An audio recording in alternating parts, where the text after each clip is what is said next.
What is going on, guys? Today I'm going to be doing my top 10 best movies of 2015. Now, while 2015 might have been not as packed as 2014 was with really great movies, 2015 still had quite a few good movies. And so I'm going to do some of my honorable mentions actually before I get to my top 10. So some of my honorable mentions are Clouds of Sils Maria, which came out early this year. It's a pretty slow movie starring Kristen Stewart. Now, a lot of people have hate Kristen Stewart ever since she's done the Twilight series, but she's become a better actress, and Clouds of Sils Maria is a pretty good movie. It might be a little bit slow, but still pretty good. Avengers Age of Ultron is another one that just didn't make the list. I was expecting a little bit more out of it considering all the hype that was surrounding it, and just not as good as the first one. And then The Gift, a pleasant surprise of this year. I actually thought this was going to be a horror film, but then when I went to see it, it ended up being a psychological thriller. Still a very good film. Jason Bateman did a great job showing that he doesn't need to be in comedies. He can do really great dramatic roles as well. Another movie I have on my honorable mentions is The Hunger Games Mockingjay Part 2. I actually liked Part 1, and Part 2 was pretty good too. I think that everyone who bashed Part 1 really just jumped on board and said, you know what, Part 2 sucks too. I thought it was actually a pretty decent film. But, again, did not make my top 10. Another movie that just didn't make my top 10 is the Peanuts movie. I thought it was one of the better animated movies of the year, but it's great for the family. It's not just like for kids, like the Minions. I think that was just a terrible movie for adults because they're not gonna sit through that. The whole movie we have a bunch of series of grunts. That's it. That's the whole movie. The whole movie. I don't know how you can sit through that. But the Peanuts movie was not that. It's a great movie for the entire family, but still did not make the top 10. Creed, another great film of this year. Michael B. Jordan does a really good job. Good movie, but just didn't make the list. Mission Impossible Rogue Nation is another movie that did not make the list. It was a very fun, exciting, action-driven movie, but still not as good as Ghost Protocol, and again, it just did not make the list. So let's go on to the top 10, my top 10 list. Number 10 is Bridge of Spies, directed by Steven Spielberg. It's a story of a lawyer who is negotiating a release of a Russian spy in the U.S. in exchange for a prisoner that the Russians are holding. And this is actually based on true events, and it just made it more interesting because I didn't know this was based on true events. I saw the film, it was pretty interesting, and have that text at the end of the movie that starts explaining what happened with each character, and that got me even more interested in the film because I think the acting was really good. There wasn't a whole lot of action going on. It's just simply straight up dialogue, but it was a very interesting film. I enjoyed watching it. I went and did a little research on the film after it ended, and I think anytime a movie does that where it ends and then you want to end up going and researching a little bit more about the topic, the film did what it was supposed to do, and definitely did that for me, and I enjoyed it. And number 9 might have been the best animated movie of the year, and that's Inside Out. Which is about a girl who is struggling to adjust to her new life in San Francisco, and they have these inner emotions that have come to life that are helping her guide her way through this difficult transition. Reminded me a lot, many times I heard that critics were saying, this is so original, like, really creative. Like, they were giving Inside Out, like, all this credit for their originality and everything. The idea of this has already existed, and I don't want to take anything away from Inside Out, but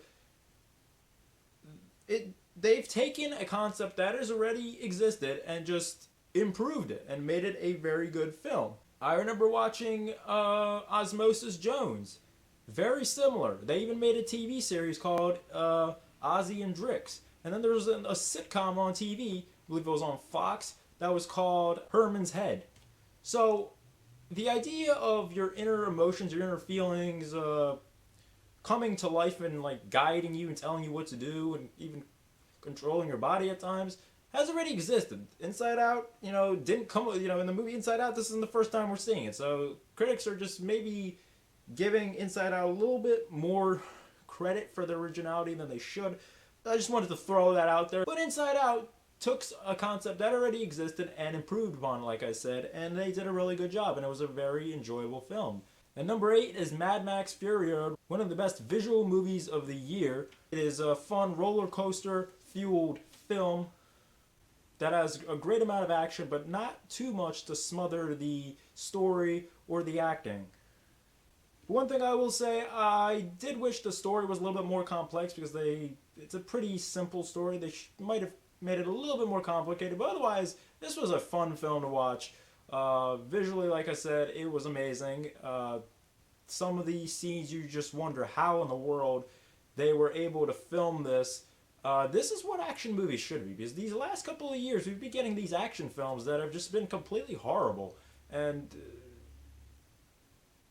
this is what this is what action movies need to look like. We need to start building movies similar to this.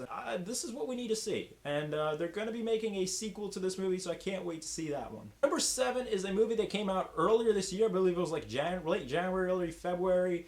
I didn't even think it was going to make the top 10, but we really went on a slump on movies of 2015, like in the beginning of the year. So for like 3 months straight, we got nothing but shit movies, and that's when I started thinking, well, maybe Predestination, this movie, might make the list, and it did. It's a number 7. It is a time-traveling movie. It actually came out before Project Almanac, and it's better than Project Almanac. Surprisingly, more people have seen Project Almanac than this movie, but this is a movie worth checking out. Ethan Hawke is in it. Sarah Snook, I believe, is in it. That's her name. Yeah. She's in this. Very good film. Time traveling. It's got suspense. It's even got this Sixth Sense like twist towards the end. Maybe some people thought it was predictable. I didn't see it coming, and just a very enjoyable film. At number 6 is The Revenant, another action film. It goes to show you you don't need an overly complex story or a whole lot of dialogue to enjoy the hell out of it. It is a visually stunning film. The way the movie is shot, it just immerses you in the film. Great performances by Leonardo DiCaprio, Tom Hardy. Just a fantastic film that does a great job capturing the violence, the realism, and the grittiness of it. If you haven't seen this movie, go check it out. It's that bear scene. Holy hell! I don't know how the hell they filmed that. I don't know, but they did an amazing job. I'm gonna get it on Blu-ray. It was a very fun movie.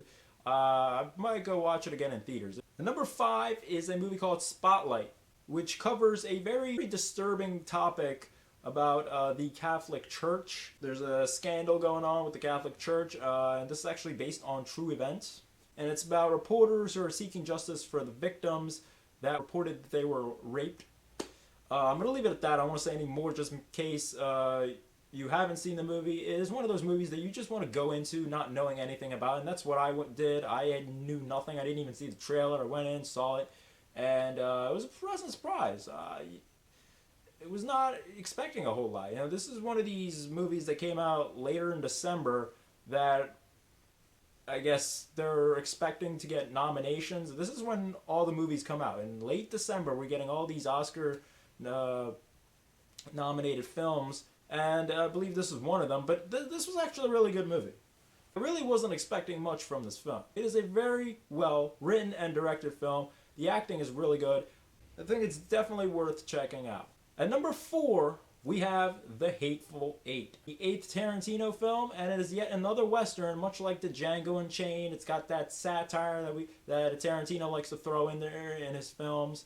We get great performances by Kurt Russell, Samuel L. Jackson, and Walton Goggins, who plays the sheriff.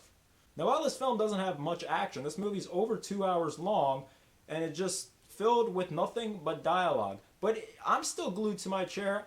I'm still interested. My interest level just never dropped, and not every movie can do that. Just have straight up dialogue. I think Bridge of Spies is another perfect example of that, where we got nothing but dialogue, but we don't lose interest. We're not checking our watch to see how much time is left, or thinking, can we hurry up because this is taking too long? Yeah, there might have been some scenes here or there that could have cut out, But overall, this was a very, very interesting film and it was funny, intense, and visually just stunning. Highly recommend you go see it. Tarantino has been doing some really good films, and some people didn't really like this movie as much as some of his other films. This is one of my favorite Tarantino films. I might have actually enjoyed it a little bit better than The Django Unchained. It's definitely a very fun film. Definitely go check it out. And number 3 is The Martian. So Ridley Scott is back directing another sci-fi film. Now, while Scott has had some bombs, Exodus Gods and Kings and Hannibal, he's never sure when it comes to making visually amazing films. And The Martian is one of those films. It's just amazing. The visuals are truly incredible. The Martian is a story of survival. What would happen if an astronaut was stranded on Mars and no way of contacting the people of Earth, that he is still alive and that he's stuck on this planet? I always say this is Apollo 13 meets Castaway, except we don't have Tom Hanks in it. We're running for another science fiction film. Jessica Chastain. So we got some really nice acting in this film. Jeff Daniels is in this as well. So Ridley Scott does a really fantastic job of bringing the story to life and making us feel as if this was actually happening. Though obviously this is a fictitious story. I might have actually enjoyed this a little bit more than Interstellar. Interstellar was pretty strict. It was a really serious film. Here we had some humor in here, and for a man that's stranded on Mars, he has some really good humor. There's a chance he's going to die, and there are times when he gets things going and then ends up running into some little problems, and then you're like, well, he's back to square one. How is he going to survive now? There's time is ticking. He doesn't have much time left. His food supply, his water supply, he's might die, and it has you kind of on the edge of your seat. It's a very fun action film that came out during the summer, and it's just a really great film. If you haven't seen it, definitely go see it. So these last two films, I was like going back and forth. I didn't really know which movie to put first, which movie to put second. Originally, I had number 2 as number 1. Then I made it number 2 again. Then I made it number 1 again. Now it's at number 2, and that is number 2 is Star Wars Episode 7: The Force Awakens. I had a whole lot of fun watching Star Wars Episode 7: The Force Awakens. But when I reviewed Star Wars, I said, I mentioned that there were some problems with the films, and then since then I saw it another 2 times, and in my review I said that my biggest problem was the Supreme Leader Snoke. And now that I've seen it more times, clearly he's not my biggest problem now anymore, because he didn't even have that much screen time. So my biggest problem was actually Rey in this film. And the fact that she is downplaying the Force too much in the film. And that was really what hurt this film. Because even in the original series, Luke doesn't even stand a chance against Darth Vader. He gets his freaking hand chopped off, okay? And this is Empire Strikes Back. This is the second film. Here, we're only in our first film, and all of a sudden, Rey is whooping Kylo Ren's ass. Now, I know Kylo Ren is no Darth Vader, but he's still a very powerful apprentice. Rey didn't even know how to use the Force until like halfway through the film. She acquires Jedi skills out of nowhere. She can do Jedi mind tricks. She can use a lightsaber. I mean, I understand she can fight and she can defend herself living in Jakku for all these years. But it still doesn't explain how she's gained these skills in a course of like half a movie. Literally half a movie. And so that just really bothered me. What's to say, like, the next movie? Is she going to be, like, unstoppable? She didn't even have a scratch on her body in this film. I'm having problems with that, And there's some other minor problems in the film. So the reason this is number 2 is because there are more noticeable flaws that are just, like, more noticeable than in the movie that is at number 1. I might have had more fun watching this movie than the movie at number 1, but at the end of the day, I'm not basing it on what movies I enjoyed. It's looking at it as a whole, as opposed to just which one I enjoyed more, because then this list would have been a little bit more different, and we had maybe all the action films and just like in the top 5. then maybe Ant-Man might have sneaked into this list. So Star Wars, like I said, still enjoy the hell out of it, but just couldn't be number one because again there was way more noticeable flaws. I mean, I'm not diving deep in and saying, at this particular scene, like, and I'm specifically stating the minute and second that this scene was happening, this didn't happen, or there was a mistake here. I'm not going there. I'm just saying that this is very noticeable. People had problems with politics being in the prequel trilogies. I actually love the fact that we had some politics in the prequels. Because you turn on the TV, we get nothing but politics. So I actually liked politics in Star Wars, and the fact that we didn't get any in this film, I mean, I wasn't a huge fan of that, but I mean, that doesn't bother me that much. But it's these noticeable flaws that bother me, and that is why this is at number 2. Which leads me to say, number 1 movie of 2015 is Ex Machina. Now, this movie I thought was going to be, I knew this movie was going to be in the top 10 because for 3 months we were getting nothing good, like a handful of good movies here or there. So I knew it was probably going to be in the top 10, and the closer we kept coming to December, I was like, okay, this movie's definitely going to be maybe number 1, but I'm interested to see if these 3 movies, The Revenant, The Hateful Eight, and Star Wars, are going to be able to top this movie. And they almost did, but they didn't. Ex Machina, though it came out early 2015 and many people maybe forgot about it, is just a really great movie. It's about a programmer who wins a contest to go to a private estate on an island to test an AI robot and its ability to perform daily tasks that humans do.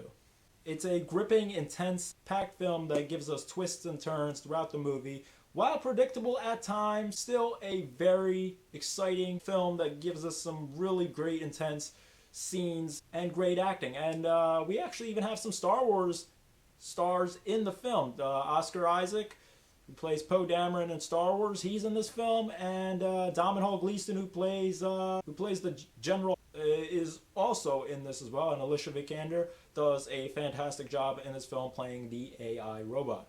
As you can see, I have it right in the back. There's Ex Machina right there. I actually own it on Blu-ray already.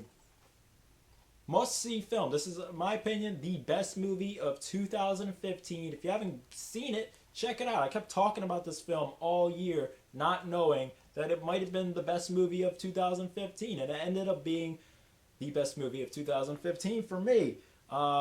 Still very much enjoyed Star Wars, The Martian, The Revenant, The Hateful Eight. Very good movies. I am going to get them all on Blu-ray.